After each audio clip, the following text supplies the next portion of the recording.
Hello guys, चलिए आज हम देखते हैं। ये क्लास 11th की फिजिक्स है ना। इसका चैप्टर 1 है यूनिट एंड मेजरमेंट। उसमें एक टॉपिक है डिराइव्ड यूनिट। इस डिराइव्ड यूनिट को आज हम बहुत डिटेल में यहाँ पर समझने वाले हैं।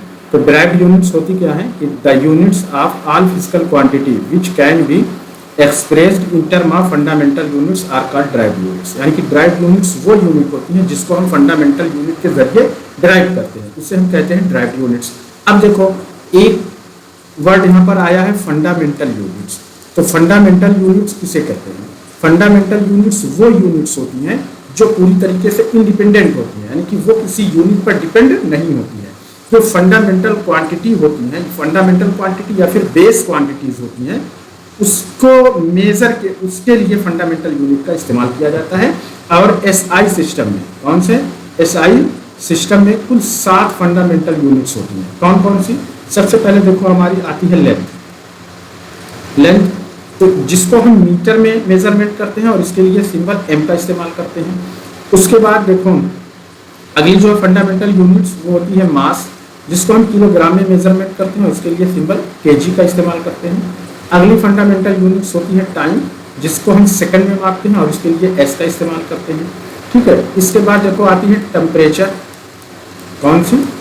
टेम्परेचर, जिसको हम केल्विन में मेजरमेंट करते हैं और इसको के सिंबल होता है। इसके बाद अगली हमारी होती है इलेक्ट्रिक करंट।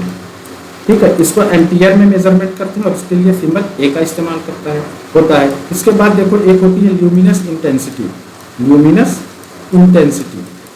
ठीक है। ये देखिए एक इसमें होती है कैंडिला में और उसके लिए सीडी का इस्तेमाल होता है। और अगली होती है हमारी अमाउंट ऑफ सब्सटेंस। ये होती है, इसको हम मोल में इसका मेजरमेंट करते हैं और इसके लिए MOL का इस्तेमाल करते हैं। तो ये कुल 7, यानी कि 1 2 3 4 5 6 7, ये कुल 7 फंडामेंटल यूनिट्स होती हैं जिनका इस्तेमाल करके हम किसी फिजिकल क्वांटिटी की डिराइव्ड यूनिट को फाइंड करते हैं। अब इसको कैसे निकालते हैं? इन्हीं सिंबल का इस्तेमाल होता है। इसका M, KG, S, K, A, CD और MOL।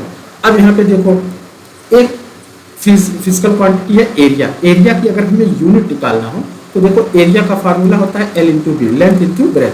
तो L यानी कि लेंथ है, उससे भी हम किसमें मेजर करेंगे? मीटर में। और B ब्रेथ, इसको भी हम मेजरमेंट करेंगे किसमें? मीटर में। तो M इंटू एम यानी कि कितना आ जाएगा? M²। ये किसकी आएगी? एरिया की डिराइव्ड यूनिट आती है। इसी तरीके से देखो वॉल्यूम का फार्मूला होता है L into B into H, यानी कि length into breadth into height. अब चाहे लेंथ हो उसका भी मेजरमेंट मीटर में, ब्रेथ है उसका भी मेजरमेंट मीटर में, और हाइट उसका भी मेजरमेंट होता है मीटर में। अब जब हम तीनों को मीटर में मापते हैं तो M इंटू एम यानी कि क्या आ जाता है? M³ M³। इसी तरीके से देखो एक है हमारी वेलोसिटी का फार्मूला होता है कि डिस्प्लेसमेंट। क्या होता है? डिस्प्लेसमेंट अपॉन टाइम, ये होता है।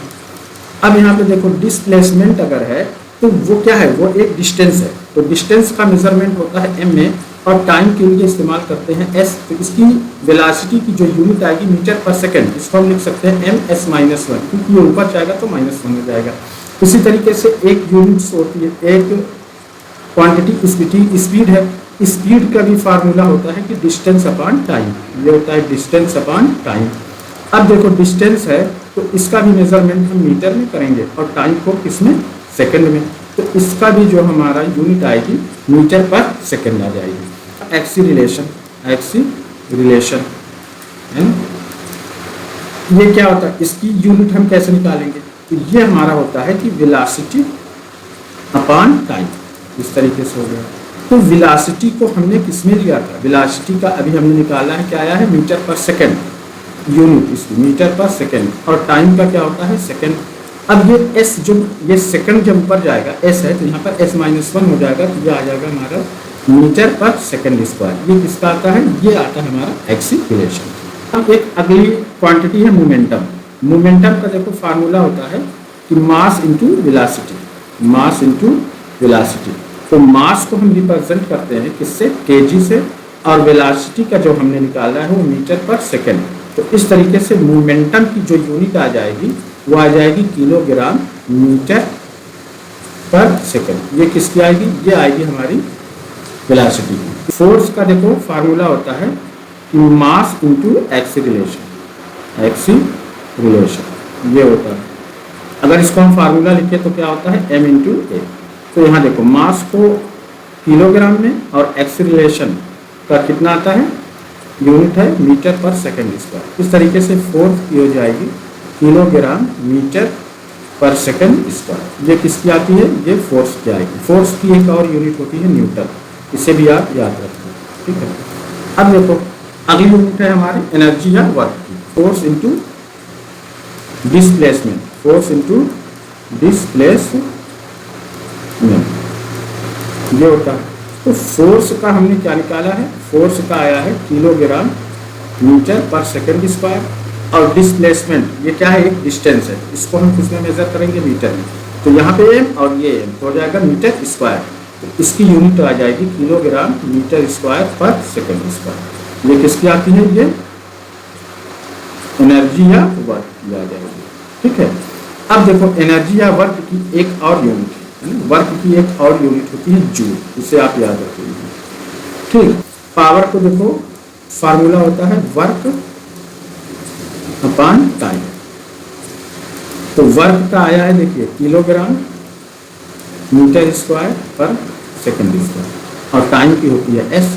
अब ये एस ऊपर जाएगा तो एस माइनस हो जाएगा, तो ये हो जाएगा kilogram metre square S minus 3। ये किसकी आएगी, पावर की आएगी। और पावर की एक और यूनिट होती है वाट। एक यूनिट है प्रेशर, प्रेशर का होता है देखो फोर्स अपॉन एरिया, ये होता है। तो फोर्स की यूनिट क्या है, किलोग्राम मीटर पर सेकंड स्क्वायर, और एरिया का हमने क्या निकाला था, मीटर स्क्वायर।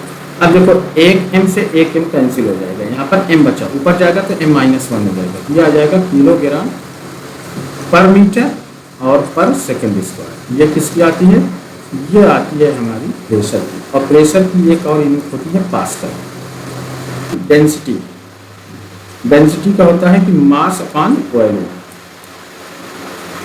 तो मास को हम किलोग्राम में और वॉल्यूम की यूनिट थी मीटर क्यूब। अब ये जब ऊपर जाएगी हमारी तो ये हो जाएगा किलोग्राम पर मीटर। ये किसकी आती है, ये डेंसिटी की आती है। तो इस तरीके से आप फंडामेंटल यूनिट का इस्तेमाल करके किसी भी फिजिकल क्वांटिटी की डिराइव्ड यूनिट को निकाल सकते हैं। आई होप वीडियो आपको अच्छी लगी हो, है ना, बेनिफिशियल हो। और इस तरीके की वीडियोस के लिए आप सबसे पहले मेरे चैनल को क्या कर लें, सब्सक्राइब कर लें, है ना। वीडियो अच्छी लगे तो लाइक करें, अपने दोस्तों के साथ शेयर जरूर करें। चलिए मिलते हैं नेक्स्ट वीडियो में किसी नए टॉपिक।